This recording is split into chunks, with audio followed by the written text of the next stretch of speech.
Hello hello, bienvenue sur ma chaîne et bienvenue sur cette nouvelle vidéo. Aujourd'hui je vous propose une vidéo un petit peu particulière. Je vais vous parler de ma fille Lia qui est donc la sœur jumelle d'Eden. Et Lia nous a quittés le 12 juillet 2023 à l'hôpital de Haute-Pierre. Mais avant de commencer la vidéo, je vous invite à nous suivre sur YouTube, Les Aventures d'Eden, où vous pouvez retrouver une vidéo chaque mercredi. Et vous pouvez également nous retrouver sur Instagram, mes jumeaux Préma. Je partage du contenu régulièrement, des stories quasiment quotidiennes. Et vous pourrez sur Instagram suivre l'évolution d'Eden. Et tout de suite, je vous laisse avec la vidéo. Alors c'est une vidéo que je souhaitais vous partager, même si elle ne va pas forcément être facile à tourner pour moi. Mais je voulais vous raconter ce qu'on a vécu avec notre fille Lia. Donc il faut savoir qu'elle a vécu 5 semaines tout pile. Et c'était un bébé extraordinaire. Malgré sa taille, malgré son poids de naissance, elle faisait 430 grammes à la naissance. Lia s'est battue de toutes ses forces pour traverser les épreuves qui se sont mises sur son chemin. Et on l'a aidée du mieux qu'on a pu. On a été extrêmement présent pour elle. Et je suis fière d'avoir pu partager ces 5 semaines avec elle. Parce que même si aujourd'hui elle ne fait plus partie du quotidien physiquement, on va dire, elle est quand même toujours là, près de nous. Je sais qu'elle est là, pas loin, à côté d'Eden, et qu'elle l'encourage tous les jours. Alors pour commencer depuis le début, donc comme je l'avais expliqué dans une de mes premières vidéos, Lia est née par voie basse le 7 juin 2023 à 8h34. Et donc Lia est née de façon naturelle, on va dire, puisque comme je vous l'ai expliqué, les contractions avaient commencé la veille au soir. Et du coup, on ne pouvait pas arrêter l'accouchement. Donc j'ai accouché de Lia le matin. Et Lia est née malheureusement sans vie. Les médecins ont donc tenté la réanimation comme on l'avait souhaité. Elle a eu 7 minutes de réanimation. Et elle a été intubée tout de suite après.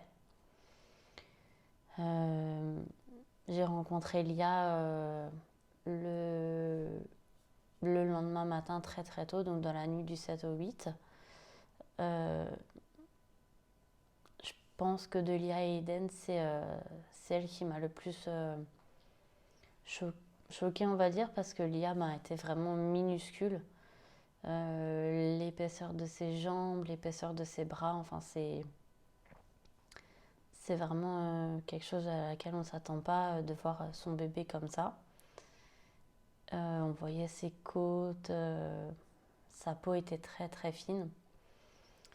Et quand je l'ai rencontrée pour la première fois, moi j'ai pas pu bien sûr la prendre dans les bras. Tout de suite, il a fallu attendre quelques jours avant que je puisse la prendre en peau à peau. Et donc la première fois où je suis arrivée en réa néonate et que je l'ai rencontré mes enfants, Lia était sous une lampe bleue. Donc c'est la lampe qu'on met aux enfants grand préma, c'est très commun qu'ils passent plusieurs heures sous cette lampe. Et donc moi je suis arrivée la nuit dans cette chambre et donc elle était sous sa lampe bleue et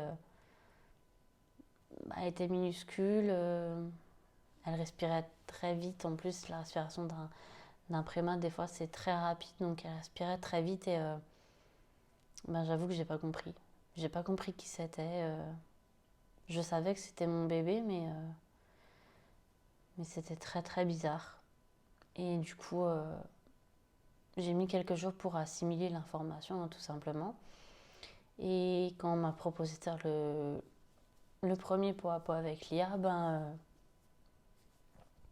c'était un soulagement de pouvoir enfin l'avoir contre moi.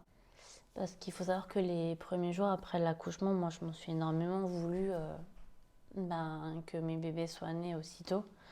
J'ai d'abord pensé que c'était de ma faute. Après, j'ai réussi à passer au-dessus de tout ça et les médecins m'ont expliqué que c'était la faute à la nature, on va dire. Et du coup, le premier pot à pot avec Lia, ça a été une deuxième naissance. Dès que je l'ai senti sur moi, je me suis instantanément apaisée en fait. Je sais pas si j'arrive à finir cette vidéo honnêtement. Je me suis de suite apaisée, elle aussi. Et à partir de ce jour, tous les jours, je l'avais sur moi plusieurs heures. Même si des fois j'étais fatiguée, j'avais mal partout, je lâchais rien. Tous les jours, je faisais du pot à pot avec elle. Et c'était un moment à chaque fois de flottement. Moi, je me sentais bien, elle allait bien. Et ouais, c'était des moments qu'on a pu partager avec elle. Et on a pu apprendre à faire les soins avec les infirmières, avec les puéricultrices. Donc très rapidement, c'est nous qui avons, sous surveillance bien sûr, mais on changeait sa couche à chaque fois. On nous a aussi expliqué comment lui donner à manger parce que du coup, Lia était intubée.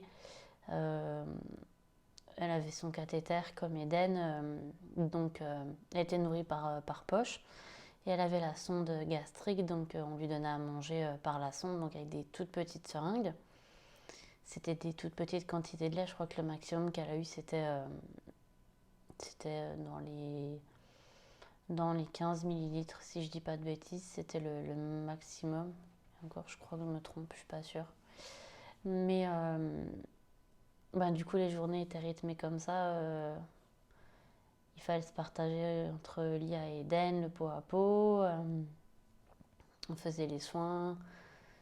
Et voilà, les journées passaient comme ça. Et on essayait de rester positif, mais c'est vrai que c'était pas évident parce que elle avait les poumons très très malades, très très très malades.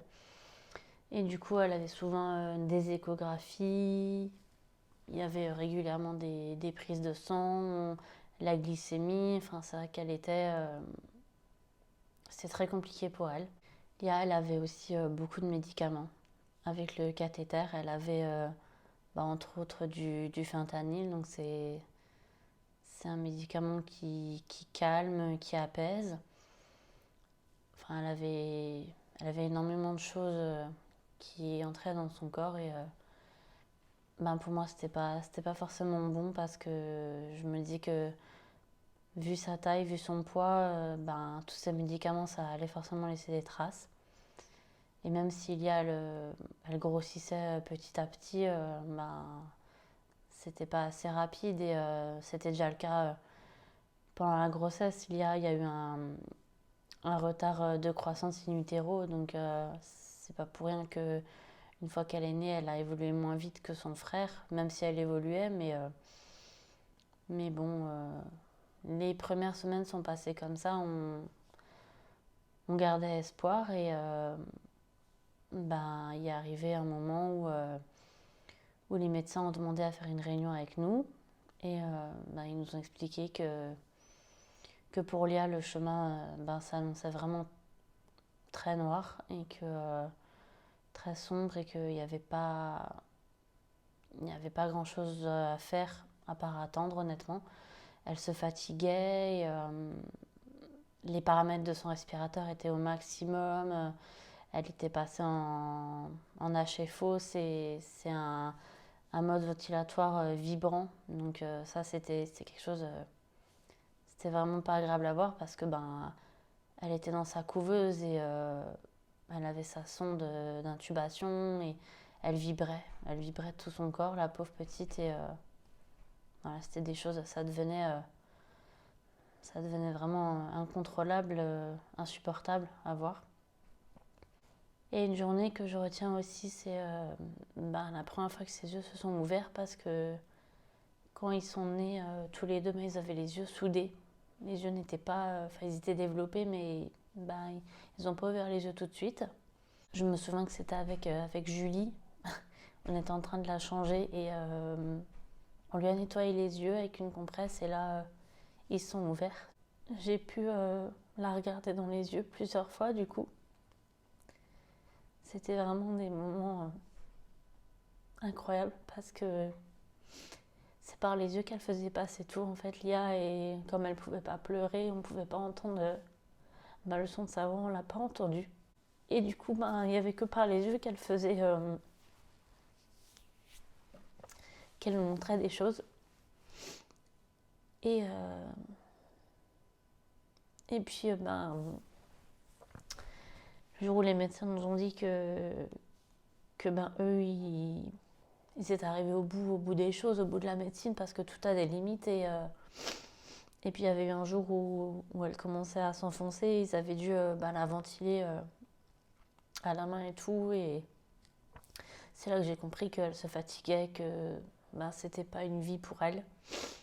Donc, avec les médecins, on a eu une autre réunion où il a fallu qu'on décide en fait que c'était fini, on va dire, qu'il fallait la laisser partir. Donc les médecins nous ont, je sais on était avec le chef de service, c'est une personne pareille, c'est quelqu'un de très humain. Et il nous a dit qu'on pouvait prendre tout notre temps, qu'on ferait tout comme on voulait, que eux ils nous suivraient quoi qu'on demande. Donc il nous a expliqué que dans ces moments-là, il y avait des parents qui voulaient pas être là. Il y a des parents qui prenaient le bébé dans leurs bras. Enfin, il y avait des tas de possibilités. Et nous, on a voulu... moi, je voulais qu'elle parte dans mes bras. Parce que je voulais qu'elle sache qu'on était là. Donc, on a décidé d'arrêter tout ça le soir. Parce que le soir, le service est plus calme et on peut prendre notre temps. Donc, on nous a proposé de choisir aussi l'infirmière qui sera avec nous. Le jour-là, Eden avait une infirmière rien que pour lui. Et on avait Karine, c'est une infirmière que j'oublierai jamais. Parce que elle a été là, elle s'occupait des jumeaux les premiers jours de leur vie, elle était là. Et c'est elle qui était là pour Lia. Donc dans la journée, le 12 juillet, j'ai pu encore les prendre tous les deux en peau à peau. C'est des choses qui sont pas faciles à faire quand les deux bébés sont sous respirateur parce qu'il faut déplacer des machines, tout ça. Et les équipes, ils ont fait ça, quoi. Ils étaient 4 pour qu'on puisse faire ça. Et ça m'a soulagée de savoir qu'elle avait pu rencontrer son frère au moins une fois. Enfin, on l'a fait 2-3 fois, mais du coup, le jour-là, ils étaient ensemble l'après-midi. Et on a pu faire des photos, voilà, des deux ensemble. Et ils se ressemblaient, mais c'est incroyable, c'est pas pour rien. C'est pas pour rien que c'est des jumeaux pour le coup, mais ils étaient magnifiques tous les deux, quoi. Et du coup, le soir est arrivé, donc on s'est retrouvés dans cette chambre. On avait la chance d'être dans une chambre où ils étaient tous les deux seulement. C'était une chambre pour 2 bébés. Et du coup, j'ai pris Lia contre moi toute la soirée. On avait rencontré aussi le médecin qui serait là le soir-là, bien sûr. On l'a retrouvée d'ailleurs en soins intensifs. Elle s'est occupée d'Eden. Donc j'étais très contente qu'elle s'occupe d'Eden parce que c'est aussi un super médecin vraiment. Toute l'équipe, mais voilà, c'est une dame vraiment pleine de douceur, de tout. Et du coup, on était avec Lia, elle était contre moi et les médecins sont arrivés, donc on savait que c'était ses derniers instants. Donc l'infirmière était avec nous, elle nous a expliqué ce qui allait se passer. Ça a duré, dans mes souvenirs, je crois que ça a duré 10 secondes, 15 secondes. Elle était partie elle a été, en fait, ils ont juste, ils l'ont extubée, hein, tout simplement, ils ont juste retiré le tube. Elle l'avait dans le nez, donc ils ont fait ça délicatement sur moi, ils lui ont retiré le tube et elle est partie comme une étoile filante. Ça, vraiment, ça a été très rapide. Et puis là, à ce moment-là, je suis sortie de mon corps, hein, j'étais plus là. Hein. J'ai hurlé, on a pleuré. Et je me refais le film des fois dans ma tête de cet instant. Et ça s'est passé en douceur, mais pour moi, ça a été d'une violence incroyable. Et puis Eden était juste à côté, il était dans sa couveuse juste à côté. Donc, il paraît qu'il a poussé un cri. Je m'en souviens plus de cet instant, mais je pense qu'il a dû le ressentir, mais qu'elle était partie, quoi. Et du coup, après tout ça, on nous a demandé ce qu'on voulait faire.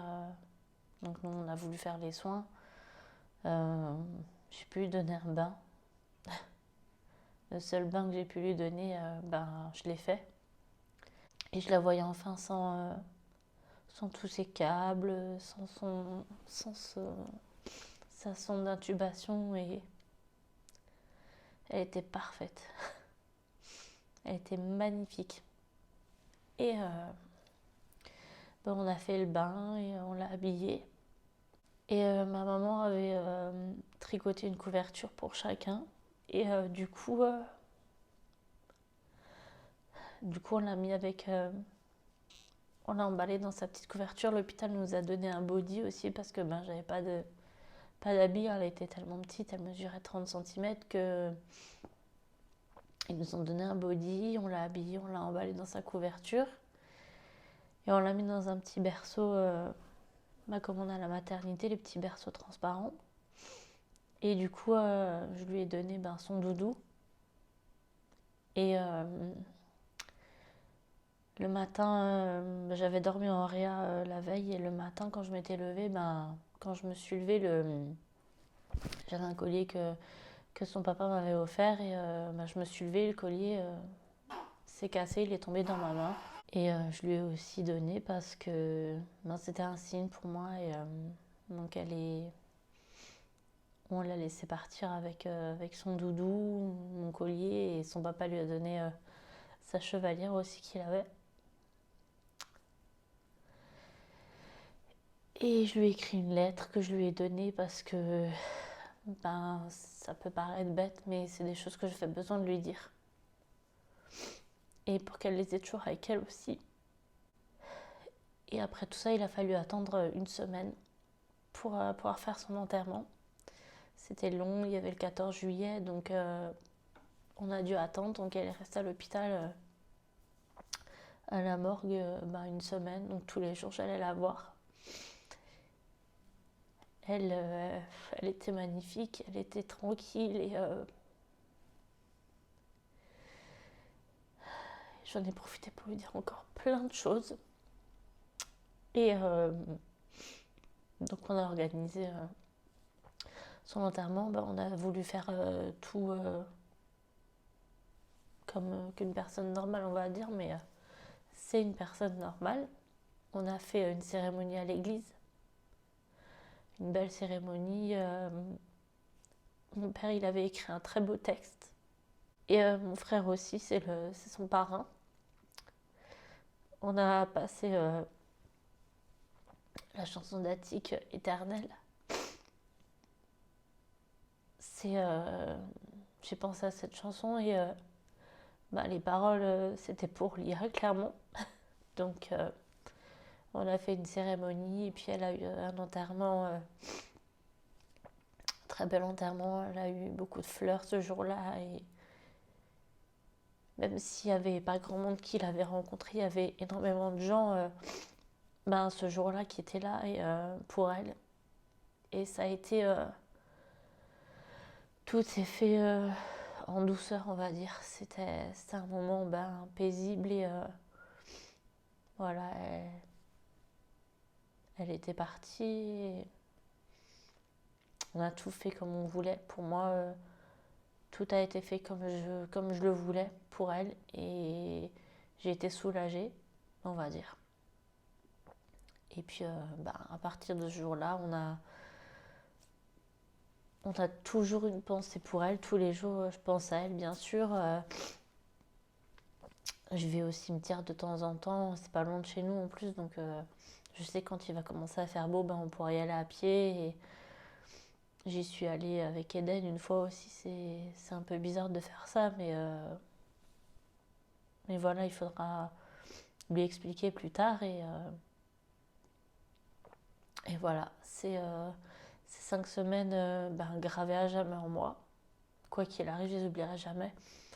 Même si c'est un traumatisme, Lia, elle a existé, elle est toujours là. Et ouais, je l'oublierai jamais. C'est ma première fille. Et voilà, aujourd'hui, c'est notre petite étoile. Elle veille sur nous et je sais qu'elle est là des fois. Je sais qu'elle est pas loin. Et voilà, il faut faire de tout ça un souvenir heureux malgré tout. Parce qu'on a pu la connaître. Ses grands-parents, ils ont pu la rencontrer. On a pu la baptiser. Elle a son parrain et sa marraine. Et voilà, on dit qu'il n'y a que le temps qui adoucit les choses. Et il va falloir du temps. Il va falloir beaucoup de temps. Mais voilà, on a Eden qui est avec nous. Et voilà, on fait en sorte de rendre fière Lia. Et je sais qu'elle l'est. Voilà, c'est la fin de la vidéo. Je pensais pas que ce serait autant éprouvant pour moi, honnêtement, parce que même si j'en parle des fois, là, ça fait remonter beaucoup de choses, mais j'avais vraiment envie de vous partager tout ça. Voilà. Et je sais qu'il y a des personnes qui regardent mes vidéos qui sont peut-être dans ce cas-là, qui ont aussi perdu un enfant, et il faut en parler, il faut pas hésiter surtout, et pour jamais les oublier. On les oubliera jamais, mais moi, ce que je veux, c'est oui, partager son histoire parce que pour moi, c'est une histoire incroyable qu'elle a eue, Lia. Et voilà. En attendant, moi, je vous dis à mercredi prochain pour une nouvelle vidéo. Et d'ici là, portez-vous bien.